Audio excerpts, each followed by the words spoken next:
we can't limit technology from our teenagers.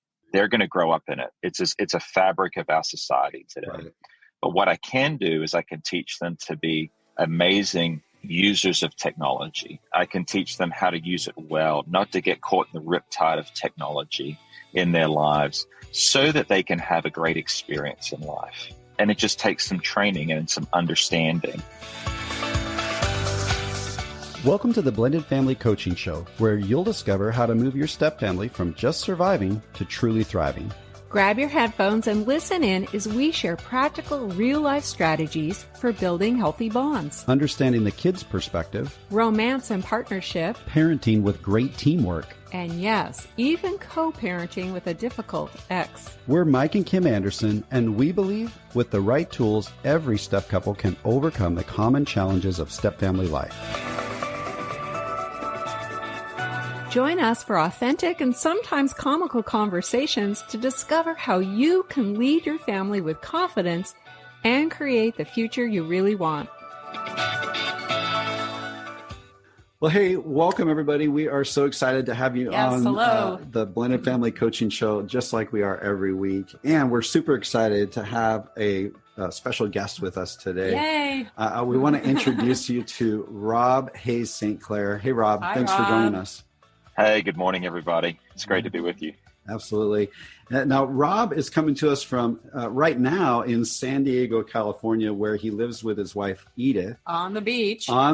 We just So saw cool. a little shot of the beach there as well. We wish we were there with you, Rob, but unfortunately, we're way up here in the cold in the north. Yeah, you're on the Mexican border, and we're on the Canadian border. That's right. That's right. Yeah. Well, you guys are down there in San Diego, you and Edith, with your kids, Charlie, Izzy, and Pierce, and your furry friend, the Labrador Sage. Is that right? That's right. Yeah, awesome. Well, Rob, you and I connected several years ago through JH Ranch that you're a part of.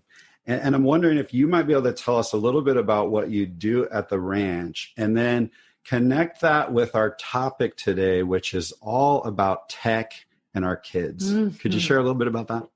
Sure, Mike. Yeah, and thanks for having me on today, and looking forward to diving into this very relevant topic, which is how do we navigate the topic of technology and teenagers and family and blended families. So for the last 10 years, I've spent involved with an organization called JH Ranch.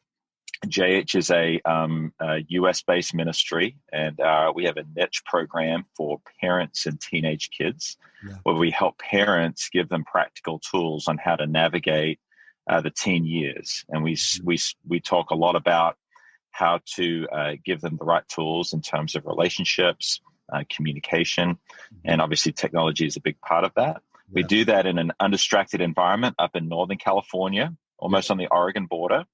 JH has been around for 40 years, and we also do programs for couples, and we also do a 2-week program for student leaders. About 20 years ago in our history, a lot of people were coming wanting to take JH and the core of JH back to their community. Mm-hmm. And so we started a program called JH Outback. And JH Outback is a compressed 2-day format of what we do usually in a week in our California location. Yeah. And we now have cities, approximately 13 cities around the country. Wow. And 7 countries around the world. And we so that's a little bit about JH. So we have our main program in California during the summer season, and then we operate year-round through our JH Outback vehicle. We do about the same number of people. We have about 1,800 guests during the summer in California, and we serve about the same number of people around the world in a growing capacity, also through our JH Outback model. Yeah, that's awesome, Rob. Thank you so much. Yeah. I've had the privilege of taking all of our kids to JH, and that's where you and I met, and I've been there several times. And each week that I've been there, toward the end of the week, you give a special talk just to the parents all about tech. And you have this way of really breaking it down into simple, actionable items, simple things to think about. And so that's one of the reasons we're really excited to have you on today and talk about that. This episode's airing on in the middle of December of 2020. And so Kim and I are guessing that lots of families have some kind of tech, a new phone, a new tablet, something like that under the tree, already ready for the kids, and they're excited about it. But there also might be some apprehension about it because we hear more and more about the negative impact of tech on our kids. And so how do we go about, we want to have this discussion of how do we go about setting boundaries? How do we go about creating connection, even in the midst of all that? And we're excited to have that get shared on our show today. And, one of the things from a blended family standpoint that sometimes can be really challenging is it's the other home that's buying the tech. And now, our kids are bringing it home to our house with them, and we have to deal with the fallout and the consequences. And so we're going to interject a little bit about some of that as well today. Mm-hmm. Rob, one of the things that you mentioned about tech in this talk is that it's one of the number one reasons that parents feel raising kids is more complicated than it used to be. Can you talk a little bit about that? Yeah, absolutely. One of the things I begin with is really identifying with the pain point of parents. What is the real problem? Mm-hmm. I think on the surface, the problem is we understand as parents that there's a lot of fear of the unknown. What are they watching? Mm-hmm. What are they listening to? But I think also if you dive just a little bit deeper underneath that idea, there's also probably a greater pain point for parents as I've spent time talking to parents, and that is that when you think about all of the responsibilities that a parent has in our modern culture, we're very busy. We have a lot of very little margin in our life. Yeah. And one of the things that technology requires, particularly in raising teenagers, is it requires a lot of time. And I've seen a lot of tension created because parents feel like it's taking a lot of time to manage this new part of their life, and they're really struggling with it. And so I can really identify with that. I've got a 15-year-old son who is right in the middle of this season of life. I've got a 12-year-old daughter that is about to enter into this season. And hopefully today in our conversation, I can offer some practical things for parents to hold on to, some things that they can apply, even as early as tomorrow or the next day after this podcast, that they could see some success with. There's some short-term things I'll share today, and there's some more long-term things as well. Absolutely. Yeah, that's great. Fantastic. Yeah. And it's true. It does take time to monitor the activities of what our kids are doing through technology. Mm-hmm. You talk a little bit about digital natives versus digital immigrants. Tell us about that. I love that. It's a fairly common term that, one of the things that I've realized is that if I was to contrast and compare our current generation to the generation that you guys grew up in, a lot of parents that are listening today grew up in, it's a common conversation as I talk with parents that for us as growing up, we're very much digital immigrants. And what does that mean? That means that we have an ability to see the world without technology. Right. Yeah. When I talk to my kids that when I went to university in Australia, that we used to have computer labs, they look at me sideways. Or a lot of parents listening today would say, yeah, there was a point in time where if you wanted to know how are you going to get somewhere, you'd have to print off directions on a website called MapQuest before you'd find where you go. Yeah. So we have the ability to understand what life was like and how the rhythms of life, particularly relationships, existed outside of technology. Mm-hmm. When you contrast and compare that against our young adults right now, particularly those that are in the current generation, that's very difficult to understand. If you look at the advent of the iPhone and the timing of that almost 12 years ago now, it has really created an environment, an ecosystem where everything is driven by technology. Mm-hmm. And therefore, to try and take them away from that and help them understand that, that's why there is this tension that exists between parents and teenagers today, is because they're digital natives. They grew up with this language. They grew up with this type of way of living. As parents, we didn't. And I would have to say that if there's one tension point that kind of bubbles to the top from a relationship standpoint, it's the misunderstanding that comes from seeing the world from those two different lenses. Yeah. So true. We have two teenagers and they believe that they cannot leave the house without a phone, because how would I survive on the outside world without my phone in my pocket? And I'm like, of course. When I was your age, I never even knew what a digital phone was. We didn't have that. We figured it out. We had the long cord that we would try to go hide in the closet and talk to our friend. Go from room to room. Yeah. And they just don't get it. You're absolutely right that there is this big gap in understanding. Mm-hmm. Definitely. Absolutely. Talk a little bit about the addictive nature of all of this.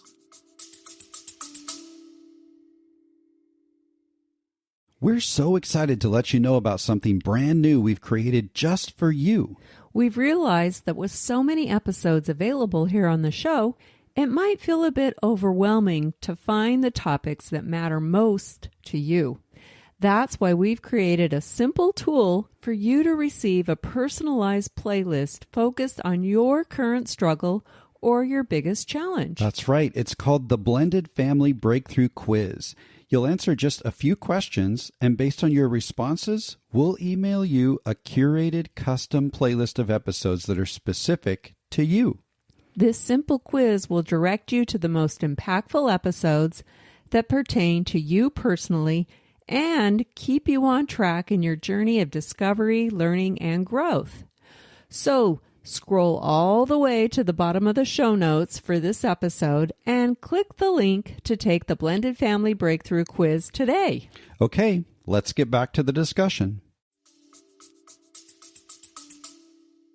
Yeah. Well, I think I can give a kind of a word picture that might help describe it. And it's kind of timely as I'm sitting here in my car by the beachside looking at the waves crash in front of me. But when I wanted to teach the kids about how to read waves and how to surf or how to paddleboard or how to be what I call a water person, there's a couple of things I talk about with the kids. I want them to understand that what they see on the surface is not what is underneath. And you can see this all the time. You'll see people that are not familiar with water. They will run straight into a riptide and they'll get caught up in it. And people will have to be rescued from that. But you'll see people that really understand how to read water, and they'll look around and they'll understand the dynamics that are going on. They will either not go in or they'll wait, they'll go around where the riptide is, and they'll have a great time. I think that is a great word picture to describe technology today. We can't limit technology from our teenagers. They're going to grow up in it. It's a fabric of our society today. Right. But what I can do is I can teach them to be amazing users of technology. I can teach them how to use it well, not to get caught in the riptide of technology in their lives, so that they can have a great experience in life. And it just takes some training and some understanding. So in terms of the addictive nature of technology, there's many studies that have talked about the rewiring of the brain that comes from the addictive nature of it. But I talk about a couple of things that really on a pragmatic level help parents understand what their teenagers are going through, whether technology existed or not. The two big things that I have discovered with young adults, particularly young men, young women, young men are really asking the question, do I have what it takes? They're longing for that. So that's one side of the equation. The other side is for young women, young ladies, is they're asking am I beautiful enough to be pursued? Is my beauty worth it? So if you think about those two things, if you think about a young man, he's asking the question, do I have what it takes? That's an identity forming question. Right. Yeah. And young ladies are asking, is there beauty enough? Am I beautiful enough to be followed and be liked? That's another identity forming question. So if you think about that and you put those two questions inside of the context of technology, you can see where the addictive nature comes from. Yeah. And that's where, if you look at some of the larger platforms, like how they built Instagram originally, how Facebook, the architecture of Facebook from a social standpoint was built, it was all built to answer a couple of very, very basic questions. Am I worthy to be followed? Will I be accepted in a social setting? Is my beauty acceptable? Will I be accepted in a group of friends over a period of time? And that is why we saw such an addictive nature to this, because it was driving at those kind of core human needs once we understand that, then we can say, okay, so how do we solve this problem? But I just wanted to share that as a context for understanding why the addictive nature exists in our young adults' lives. That is so powerful, Rob. And, one thing that comes to mind for blended families that are listening, we share on the podcast quite a bit, actually. One of the challenges that Annika, who is Kim's from a previous marriage, my stepdaughter, one of the challenges that she faced as she was moving between two families is trying to get a sense of belonging. Where she belongs. And she was kind of on the early stages of all this tech. She was 11 when she got her first phone. Yeah, but and it was all new. All that, the Facebook and the Instagram and all of those things, like you talk about this community, we're seeking acceptance into a community. There's some real vulnerabilities for all kids. And the work that we do with step couples, we see some real vulnerabilities for kids who are already struggling with this sense of belonging in their own homes. Where do I fit? They're moving back and forth. Where do I fit? And I know we're going to talk about something in a little while, but I want to challenge parents who, yes, it's painful when there's a divorce or separation. It's painful when there's a death that actually starts the journey toward blended family life. We start that with a loss. And sometimes that pain causes us to maybe pull back or withhold. And I just want to encourage couples to lean in. I want to encourage, especially bio parents, lean into those relationships, even if you're experiencing a little resistance. And I know, Rob, we're going to talk about that again in a little bit. But I just have to point that out. There's a real vulnerability for these blended family kids in this area already seeking that belonging. Yeah. And then on top of that, I'm looking at one of the pieces of literature that I brought back from the ranch, where you talk about Simon Sinek, who has suggested a really strong link between the usage of social media and the release of dopamine, which is a neurotransmitter that controls our reward pleasure centers in our brain, right? And so there's this great seeking of belonging, and there's a physiological addiction piece to the whole thing as well. And so we've got to be aware of all of those. Absolutely. Yeah, one of the things that we did with our kids recently was watch that Netflix documentary, The Social Dilemma.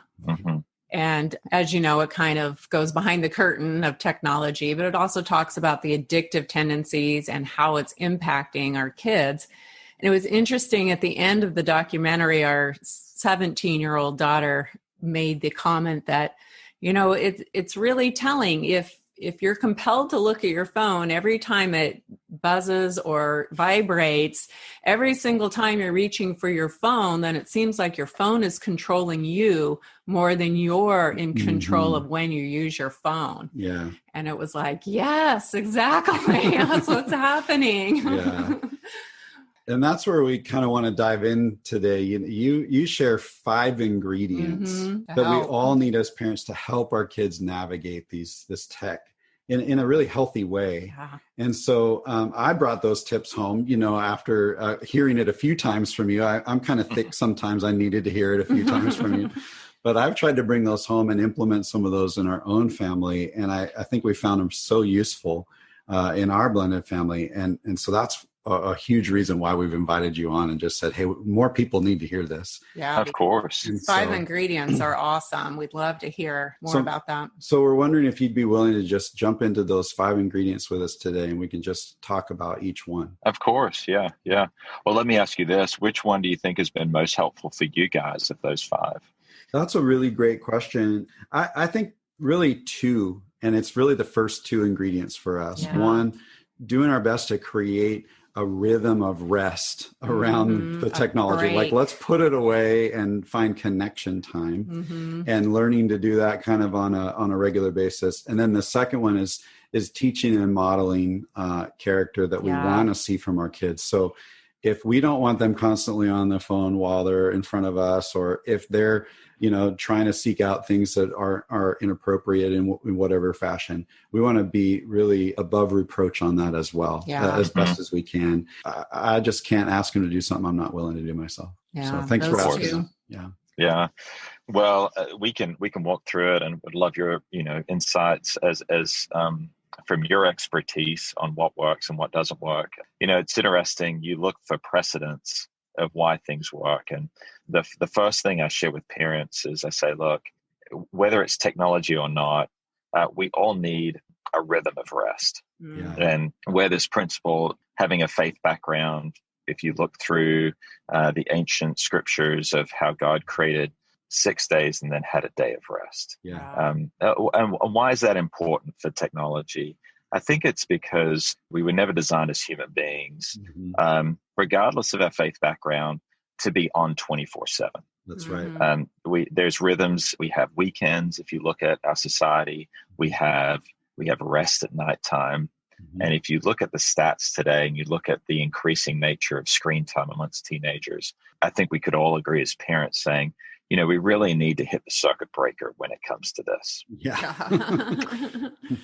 And we have a little ongoing experiment that we walked into up at JH. And we have students for 2 weeks that come to us for 2 weeks. And this is where I learned this principle really, really is successful. And one of the requirements to come to the program is that we take all of their cell phones during their time. And there's a little bit of pushback, to say that we haven't found a burner phone hidden in a cabin somewhere.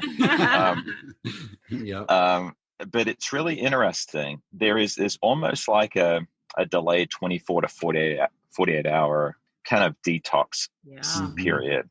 Yep. But I would have to say that almost 99% of the time that the students are enjoying themselves to a greater degree 3 days in.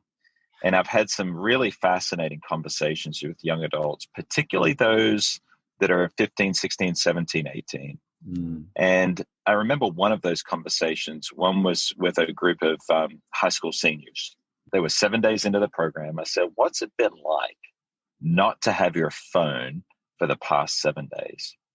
And this one young man kind of spoke up and he said, Rob, to be honest, I didn't realize how much it was ruling my life. Wow. Yeah. And then a young girl spoke up and she said, I didn't realize how much of my life was being driven what other people said of me and thought of me. Mm-hmm. And we started to have a conversation about what life could look like without technology or with a balanced approach to technology. Mm-hmm. And so what I tell parents is I say, look, you may want to consider this, and it may feel a little extreme at the beginning, but over time it will get better. I said, why don't you create a rhythm of rest in your home where you just take once a week, just turn off your phones for a day. Just consider it. Could be a Saturday, could be a Sunday, could be a Monday. Just take a break from your phone and just see what happens within your family, And as parents, as couples, you may want to just do this together first. Just turn phones off, and then maybe consider maybe a weekend a month and then maybe a week a year just to take a break from it. And it's amazing to see what happens when you just flip the switch on the phone. I also encourage families to, particularly with young adults, and I remember, think about it this way. Everything we're talking about today is about training. We're training our children to have a healthy understanding of technology. We're reading so the it's yeah, exactly. And so we're just reading the water and I'm training them. There are going to be mistakes, but our goal is to train them towards health rather than training them unintentionally towards addiction. Right. Yeah. And so when I do that, I say, look, your technology should wake up after you and go to bed before you do. Right. Yeah. And again, going back to the idea that the human brain was never designed to be on overload all the time. Right. Yeah. Right. Yeah, this was a lesson we unfortunately learned the hard way with our oldest. And like I said, she was 11, and this was way back. This was like 12 years ago when phones first started coming out. And of course, parents didn't know anything. But her dad, who, was in her other home, bought her a phone and didn't put any limits around it, didn't understand how this can be addictive. And we didn't either. And she was sleeping with the phone. The phone was right there in her bed or on her nightstand at her dad's house. And so then she would come to our home and expect to also have the phone, which that's one of our big regrets, was that we didn't set boundaries in our own home. But she was being texted and contacted all night long. Mm-hmm. And, friends were texting and saying, hey, at 2 a.m, I'm outside your house, sneak out and come meet us. And sure. And then she was exhausted. Every day she would wake up exhausted because she never got any sound rest, being continually messaged or, called or whatever was going on. And it was so unhealthy. Definitely not a rhythm of rest. No. And then sure. Often, especially late at night, trouble happens. It's just, it's a really tempting time because I'm not, I'm not being observed. They aren't mature enough to manage all of that. Yeah. And, as a result, she is 25 now and she's very much addicted to the phone. Yeah. I'd encourage parents, I would imagine that for some listening, they're probably thinking, gosh, is it too late? If I've already given my son or daughter a phone and they're on it all the time, and I would encourage it's never too late. Yes. We have a place where we charge all our phones as a family. Yep. And we require our kids to, part of the freedom of having a phone, part of the responsibility of a phone is that it all charges there. We don't charge this in our room. That's where they go. And it's a little technology box, a little technology basket. That's where they'll go. It's very simple, a very practical way just to help them see that there are limits, there are boundaries to how we have to relate to technology. Yeah, exactly. And that brings up another point. That's what we do with our 2 mutual kids who are younger, is they plug their phones in at night in our room and they take that break. But some kids, if they receive a phone as a gift, and we're talking about, the holidays, if they get a phone under the tree, wow, they believe that this is mine. Mm-hmm. And you don't have the right to tell me when and where to charge it and to take this break because it's a gift. Mm-hmm. And let's add the complexities of blended family life. It's a gift from dad in the other home. You don't have the right to set limits in your home. Sure. That's a belief that we have. A belief that we tend to have. And so when we give our kids phones, which we've, obviously our kids have phones, we make it very clear that, yes, you have the privilege and responsibility of using this phone, but the phone technically belongs to us. Yeah. This is our piece of property. Right. Is that something you recommend to parents? Well, I think, it's a great point. Obviously, there are a lot of dynamics, as you've explained, with blended families, and you've got a lot of voices speaking into that decision-making. The question that I would ask parents is that, would you ever give your son or daughter the keys to their new car at 16 or to a car at 16 without giving them driving lessons? Right. And the answer that every parent is saying is there would be no way that I would ever do that. Technology has got as many dangers, if not more, than what's available on the road.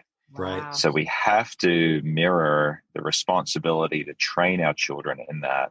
And think through that it is not an innocent world. There is an innocence that's pervaded through technology that just doesn't exist. And we know that as parents. Yeah. That's part of the hesitation to give technology in the first place because we know where it can go.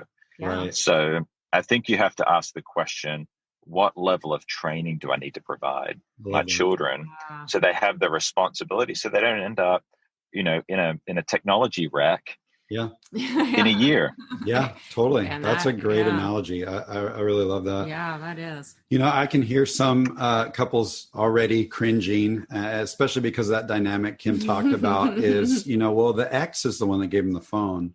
And now you're telling me I need to put limits in my home. How do I go about that?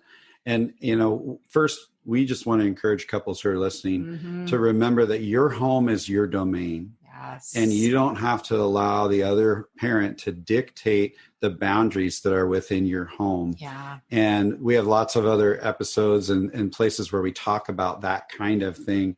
One place couples might want to check out is episode number 20 called The 4 Myths About Parenting When an Ex Has Different Rules. Yeah. Find some ways to say, okay, well, what boundaries will we put in place so that we can create this rhythm of rest and we're not overtaken by technology. Yeah, that's one of our biggest regrets is that we didn't set a boundary in our home. Yeah. And we could have. Okay, so that's ingredient number one, creating a regular rhythm of rest around technology. Tell us about ingredient number two. Yeah, there's a great definition of character that I remind myself often, and character is who you are when nobody else is looking. Mm-hmm. Yep. And I think one of the biggest opportunities, one of the biggest challenges, and one of the biggest opportunities with technology is training our children in character. Mm-hmm. Yes. And particularly character when it comes to what we say and what we do on devices.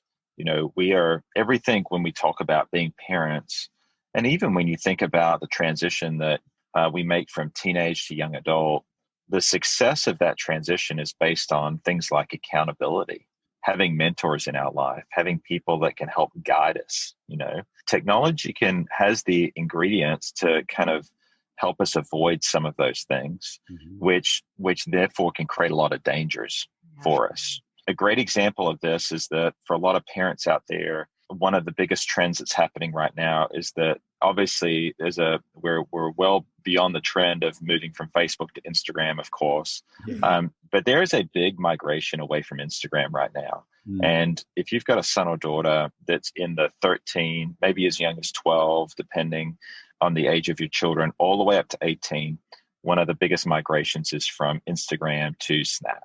And a lot of parents struggle with understanding how it's set up and how to navigate it. And the danger is it's very, very difficult to create accountability around Snap. And the reason is if you look into, and if you did any research on their website, their kind of tagline is delete by default. Right. Mm-hmm. Take that thought for a moment and apply that to any other area of your life, and it wouldn't make any sense. Right. Take that into if your background is in business, and you think about what I would create a business with delete by default. You would think, you're going to get in a lot of trouble. Yeah. Yet we've created an ecosystem with our children where deleting by default is the norm, and not only is it the norm, but it's the approved. Right. So we have to think about that. Well, how do we navigate that if that's existing? Well, we need to think through an appropriate age for Snap or Snapchat. I think that's up to the parents. Yeah. But I think beyond that, we have to be training constantly about who they're going to become, and the character that they're developing. Because here's the reality as parents. My son's 15. He's got 2.5 years left in high school. And the challenge is that when we're not around in college, there's going to be lots and lots of freedom. Mm-hmm. The only guardrail that's going to keep him on the twisty road of life is going to be his character. Right. Mm-hmm. So I tell parents all the time, look, there's a lot of great accountability technology out there. I just wouldn't rely on it 100%. Right. This great quote from one of my favorite authors that says this: whoever's voice you make loudest in your life, that voice is going to direct your life. Mm-hmm. So parents, if you've got daughters, if Instagram is the loudest voice in their life, or the following on TikTok is the loudest voice in their life, I guarantee that's what's going to drive their decisions about what they say, what they listen to, what they wear, how they dress, how they interact with boys, all that kind of stuff. The friends they choose. Yeah. Friends they choose, all of that. It's so important to just continually have a couple of things that you pick on a regular basis, and you just hit replay on them between you and your children. And one of those for us as a family is I just talk about character over and over and over and over again.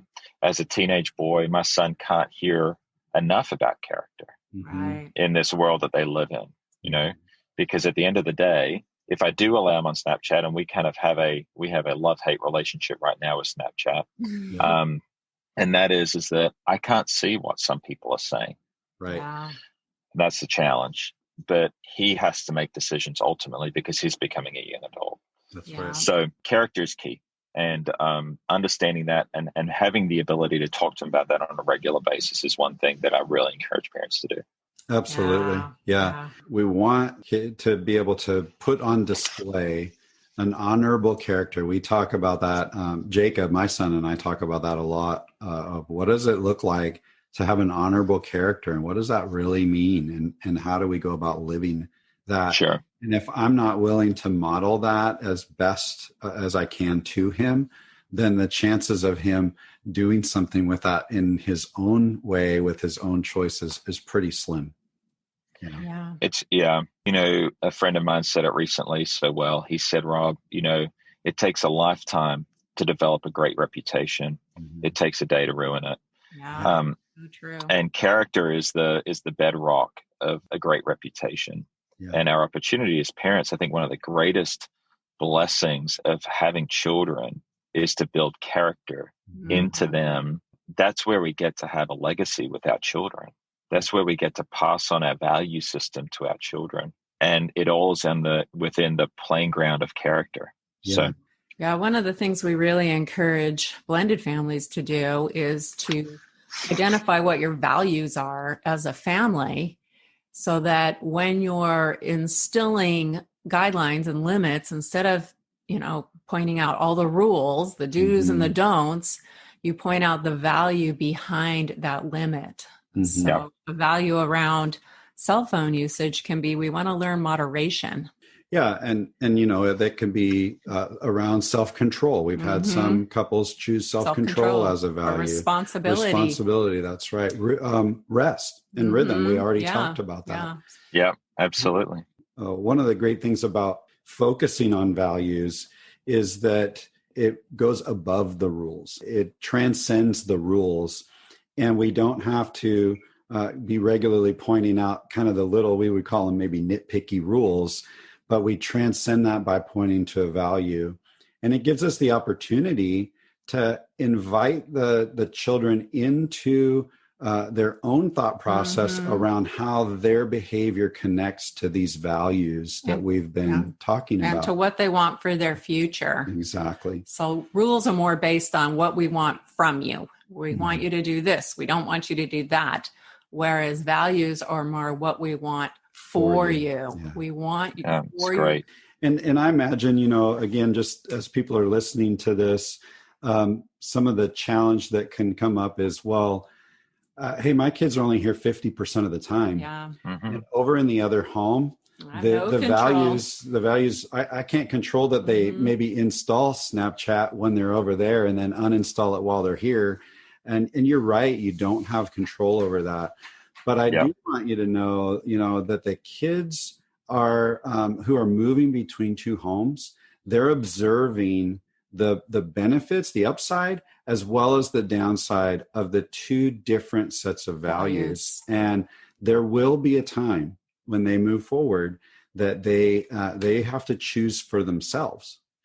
And so the more we can stand firm on what our home is built on and what our home stands for, the more we're allowing them to see the difference. And eventually that comes around. We went through such a difficult time with Annika at different stages in her life.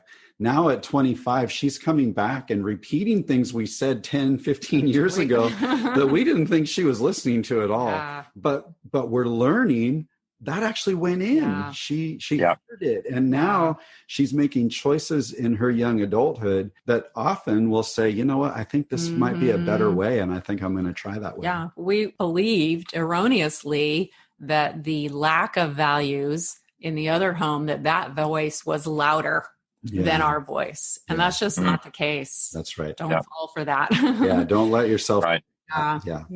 You can make an impact in your home regardless of what the other home is doing. That's right. Yeah. So those are two ingredients. Now, ingredient number 3, I like this, is creating regular and memorable moments that don't involve tech. I love it. Talk to us a little bit about that. What does that look like? Yeah, awesome. For sure. Like I will invest resources in anything that gets my kids away from technology. Yep. If it's a surfboard, I'll invest in it because I know that an hour out on the surfboard is an hour away from the phone. I know many of you listening where you're saying, well, that's great in San Diego, but what about when we're stuck inside? Yep. There's a lot of things you can do. We've lived all over the world. We've lived in New Zealand. We've lived in Alabama. We've lived in Northern California. We've been in seasons where we're stuck inside. There's a lot of things you can do to be creative. And the real impetus behind this, or the reason why, I think you said it so well earlier, kids really want to know not just the what, but they want to know the why. Exactly. And the precedent or the reason why behind this principle is that I want to teach my children to be participants, not just consumers. Yes. If you think about technology, it is built on a platform that is very focused on consumerism. Yep. And that's a danger, because that we know where that goes. But what we want to do is we want to teach our children to participate, to be contributors, Right. And also, I think part of the danger is that, especially if you're part of a family where mom and dad are really good initiators, right? They tend to do a lot. What it can create is a very me-focused culture. And technology with teenagers can create that. So I encourage parents to find regular times where they're cooking together. They go on walks together. They play games together. They just hit again the circuit breaker. Say, hey, we're just going to do this. Your kids are going to look at you like you're crazy, but that's okay. Yeah. I tell parents all the time, this is not a short-term game. No. This is a long-term play. You do it over and over again.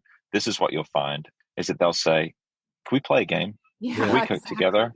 Can we go for a walk? But it's not going to happen overnight.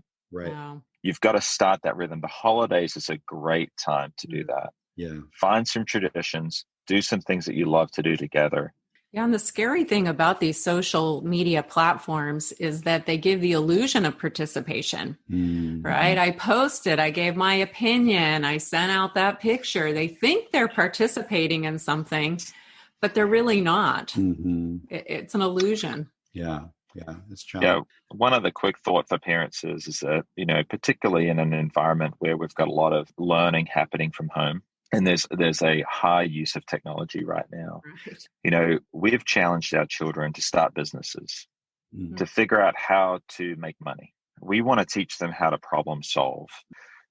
That's a great opportunity to get them away from technology and to say, okay, let's figure this out. Let's figure out how to start up a business, how you can turn a profit, and it gets them away from consuming technology all the time. Right. Give them another outlet. I love that. And entrepreneurism is alive and well, and really is an important piece of the fabric of our society. So I love that, Rob. That's a really great perspective. And you're also teaching them how to manage money, because they're earning money. They have an income, and that's an important life skill. So that's right. That's all good. Yeah. Now, one danger zone when it comes to blended family life is there's this principle. And if anybody who has been listening to us for any length of time probably already knows what I'm going to say, but there's this principle in blended family life, especially in the early years, that the tensions are highest when the whole family is together. And one of the primary tools that we recommend and that we see working over and over again is when there's a time for a bio parent to intentionally take some one-on-one time with their child, or it's even okay to what we call break up into bio units. If you're a complex blended family where both partners brought children into the equation, there's times that we need a rhythm of breaking away from the stress and the pressure that comes with everybody being together. And we get into our bio units and we just relax and we spend some quality time together. So, especially like you mentioned, Rob, when this episode airs during the holiday season, it's a great opportunity to create some of this connection time, these memorable moments. But in your, specific situation, depending on how step relationships are going, that might need to be focused more on one-on-one time or on the bio unit time, as opposed to the whole family together, because you don't want it to come together and have a bad experience. Then guess what? Everybody just wants to grab their phone and go to their own rooms. That's what really what happens. You do need to be so mindful. To be wise. Yeah, the one-on-one time strategy fits perfect into your ingredient 3. Yeah, absolutely. Right. All right, so we've got a rhythm of rest around tech. We've got teaching and modeling character to our kids. We've got this opportunity to create memorable moments. Yeah. Can you tell us about ingredient number 4? Yeah, if I remember it correctly, you want to step into a place where you become your child's greatest cheerleader. Yes. And if we go back to what we talked about, I think a few minutes ago, the couple of questions that our kids are asking themselves, things that roll around in their head, and you can watch it. I mean, look at the dynamics. You may even want to have a conversation with your children and say, what's your biggest struggle right now? What questions are rolling around in your mind? Like, what are your challenges at school right now? Where are your greatest challenges with friendships right now? And that'll give you an opportunity to really custom respond to them. One of the things that I encourage dads to do especially is to date their daughters on a regular basis. Pick a couple of things. One of the mantras right now with my 12-year-old is a reminder of how beautiful she is. They need to hear that from us as dads. We play a significant role as parents in reminding them of their beauty. A couple of things I tell my sons on a regular basis is, I've got your back and you have what it takes. And you guys know this all too well, and parents listening to this, is that we're planting seeds for the future. Yes. You mentioned it just a minute ago that some of the things that you talked about in the teenage years, they're now repeating back to you in their young adult years. Yep. We can never repeat enough some of these core things. Yes. And I would encourage parents to pick a couple of things, be their greatest cheerleader. You've got what it takes, because here's the thing. They're going to make mistakes, guaranteed.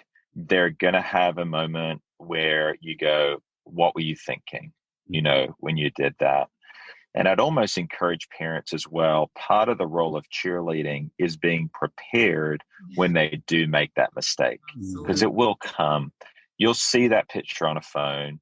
You'll see the invitation to a party where there are kids drinking. We're in an age where, legalization of drugs is going to be a challenge for teenagers. Those things they're dealing with. And so when that happens, we're in a prime position to create the safety and the love so that they understand mom and dad are not coming to me with arms crossed. They're coming to me with arms wide open. And that discipline is part of the process. So that's part of the cheerleader function, I think. Yeah, definitely. I love that. What I hear, Rob, and I just want to reiterate to parents, especially, any parent who has to share their kids across households has some grief and some struggle. And almost every parent that we talk to struggles with their own significance of their own voice in their child's life now. It feels like so much is lost because the time that child is in another home, they're out of my control, there's other voices. And then the complexities that we've already talked about today of what is society and our culture and everybody else saying as well. We feel like such a puny voice, but parents need to hear your voice matters. Yes. You matter as a parent. And your kids know that you matter, even when they're rolling their eyes, or even when they're like, yeah, dad, yeah, mom, I've heard that one before. It matters, and it's going in, and you need to hear that and capitalize on it. And I love the emphasis, Rob, that you just put on repetition. Over and over and over. If we want our voice to really matter, then repetition is a huge important piece of that.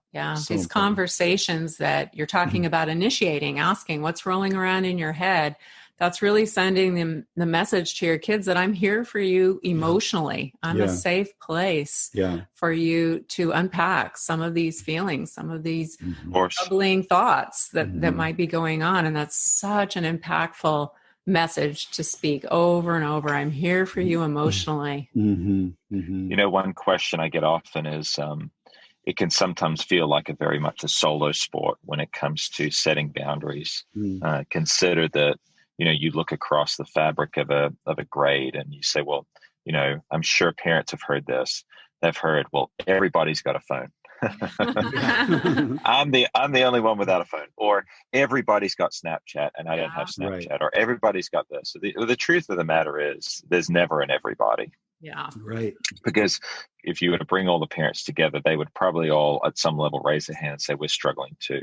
Sure. One of the questions that I find often is, well, how do we navigate that if we want to take the road less traveled with it?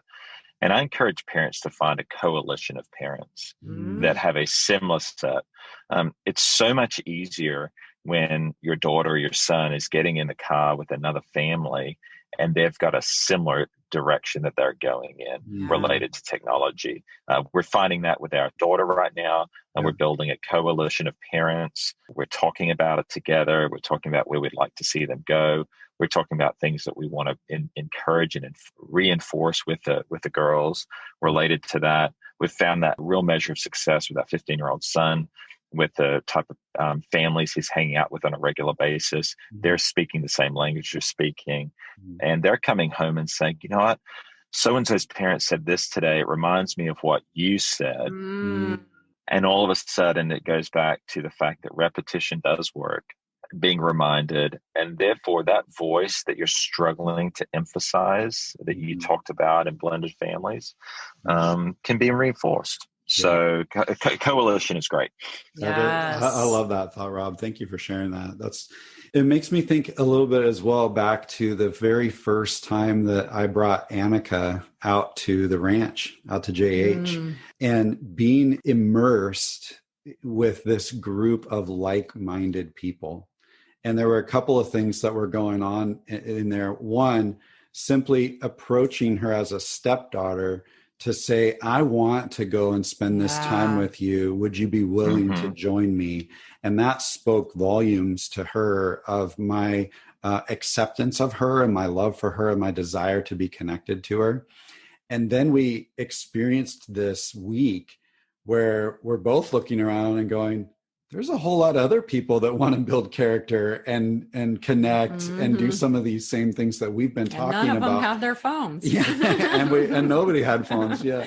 What a privilege that was. And I will say, as a stepdad, that was 11 years into our marriage. And I'll tell you, that week was when I would say she really became mine, fully became mine. It was an incredible opportunity to do that. And some of that was the surrounding of like-minded people marching in the same direction. And so what a privilege that was. And, another significant part of that was it came during a time when we were going through parental alienation, where her dad was, really bad-mouthing our home and turning her against us. And a lot of, families deal with that. So we didn't even know if she would go to the ranch with Mike. We were, really on the fence of, gosh, is she even going to do? But what it really said was that to her was, I value our relationship. That's what that encouragement and that affirmation, I value our relationship. And I'm choosing to spend time with you. And that was huge. And you talked about the repetitive nature of just speaking this over and over. I mean, it wasn't that long ago. I was looking at a picture on the fridge of us at JH back a while ago. So I just snapped it with my phone and I texted it to her and said, hey, just thinking about you today, hon. Even in her 20s, I get the opportunity to just continually reinforce, I value this relationship. You belong, and I'm here for you emotionally. What a great opportunity. So capitalize, anybody listening, capitalize on this. Don't lose your voice. Remember, they are listening, whether you believe it or notice evidence of that or not. Their ears are open. I believe it. And recognize the dangerous situation when we aren't our kids' affirmation, when we aren't giving them that encouragement that they need. They're going to look for it on technology, unfortunately. So Rob, I love also ingredient number 5, which is to involve the kids in something significant. Tell us a little bit about what's behind that. One of my favorite quotes, we make a living by what we get. We make a life by what we give. I think that, again, an amazing opportunity as parents is to show what it looks like to spend a portion of our life serving other people. When we serve other people, we start to realize that there's a life beyond ourselves, beyond what I consume. I want them, again, not to be consumers. I want them to contribute. Yeah. And when they serve other people and that service impacts somebody else, and there's no shortage of that in our world today. You don't have to go far, you know. You don't have to travel overseas to do that. You can do that in your own neighborhood. Once they start serving other people and they start to see the benefit of that, it starts to pull them away from the very ingredient that drives the use of technology, which it's all focused around them. This is one of those things that I find is more caught than taught. It's a doing thing. Whereas some of the things we've talked about today need to be part of a conversation in the home. This is something you have to go do. And there's some great, very simple, practical things that you can do. I'll give you a quick story that highlighted this. We had a couple that came to the Parent-Child Week that you just described, and they came from Atlanta. And towards the end of the week, the young girl, she was in maybe 13, 14 at the time, the dad shared a story with me. He said, we finished our week at JH. We were driving back from Northern California down to Sacramento to fly back to Atlanta. And my daughter spoke up and said, Dad, they talked about the opportunity to come back to JH for a 2-week program. And I know we talked about that, but I really, really, really want my cousin to come. But I know it's expensive and, I don't think she'd be able to afford it. So I've been thinking about it, so at this point, the dad's like really clued into what she's about to say. And she said, here's what I'm willing to do. She said, if I gave up my phone for a year and you took the $40, $45, $50 a month that you pay towards my phone, if I gave that up for a year and you took that money, would you be able to add to it so we could, get her there? I mean, what do you think the dad said, right? Wow. And so he participated in it. They got the cousin out there. The cousin had a really, something significant happen in her life. She'd been struggling with it. So she really found some healing and freedom and purpose while she was at JH. But what was really, really interesting to watch was that you've got this young 14-year-old that had to sacrifice something, had to live beyond herself, had to be a contributor. And as a result of that, got to be a part of the narrative or the story of someone else's life becoming a better story. Once you start inviting that into young adults' lives, they kind of get hungry for more. We have about 130 young adults that serve our staff as staff or crew every summer. Multiple of them come back year after year. And the reason they do that is because they love to serve. They love to see the fruit of their service. Again, when we do that for our teenage children, we do it as a family. It flips the circuit breaker again and says, okay, life is not about consuming all the time. Life is about giving. And I want to become a giver. That's a great value to have. And then they get excited. And if you've got multiple kids, start with your oldest. They'll model it for your younger children. And then they'll become hungry for a life that's different than everybody else. And so that's a little bit about that principle. I love that. Yeah, there's really nothing else that compares to being part of something bigger than ourselves. Yeah. It can lead them into doing amazing things. Yeah. We were recently challenged to, find those ways of serving that doesn't draw attention to yourself. And so we're right in the middle as we head into the holidays. We're talking about that with our kids of, hey, what can we do with anonymously? A couple of families that we know that could really use some help locally, and how can we serve them in a way that might be a surprise and somehow make it anonymous. Yeah, and what a cool, it doesn't have to be a big giant thing. Yeah, you don't have to go on a mission trip. You can do it right here. It can be very simple and engaging. And one of the great things is, especially when there's a personal connection, like the story you just shared, or the families that we're talking about here in our local community, when the child has a personal connection to that other person they're serving, that is just so powerful. It's such a powerful thing. Yeah. Man, Rob, this is so great. I believe when it comes to technology, we get overwhelmed as parents. You said early in the conversation, we worry. There's fear. So many things going on in the midst of it. But what I just heard in this short time we've been together are 5 things that any parent, any step parent, any couple can really invest in these 5 ingredients of creating a regular rhythm of rest for our technology, of teaching and modeling character, of creating these regular moments, whether it be one-on-one time or family time, whatever that looks like, so that we have memories and we remember this time without tech and have fun with that. Becoming that primary source of affirmation. I love that. You should be your child's biggest cheerleader. I love that. And encouragement. And then topping it all off with all of us as a family engaging in something that's bigger than ourselves. This just sets such a positive trajectory and gives us some practical things that we can do. And like I think you mentioned it earlier, there's some things you can do like tomorrow. Yeah. Practical and powerful. Absolutely. I love that. Yeah, it's awesome, Rob. Well, Rob, what would you share just as a final thought? I'd give one final thought and then a resource that might be helpful. There's a fantastic book called The TechWise Family, and by a guy named Andy Crouch. A lot of the material I shared today, that's where I got my research from. So I'd really encourage families that want to dive a little bit deeper. So that's a great resource. The final thing I would say, and we've talked about this all through the podcast, which is this is a long-term play. With our children, and the investment that you're making of time in the area of technology is going to have a significant impact when they become young adults. And we're seeing this happen over and over again.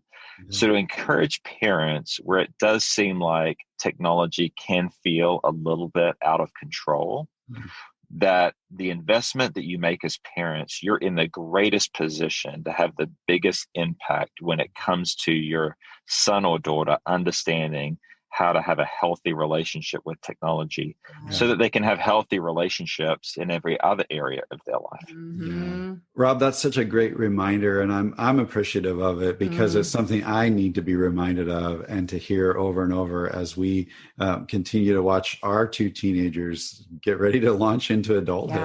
Yeah, I love the analogy too. What's under the water? Helping them to read what's going on beneath the surface. Yeah. Rob, we so appreciate you being on the show today. Thanks for mentioning Andy's book. We'll put a link to that in the show notes. And we'll also would love to put a link in there on about JH Ranch. Yes. We would love for listeners to head over there and learn a little bit more about JH. It's such a powerful experience, and we would love to continue to encourage you guys as an organization and be a contributor with you as well. So thank you so much. Well, we're thankful for you guys and the work you're doing to bring, health and life to blended families. So well done on all of that. Thank you. Well, Rob, it's been a pleasure as always. Thank you so much. And that's going to make this episode a wrap. Until next time.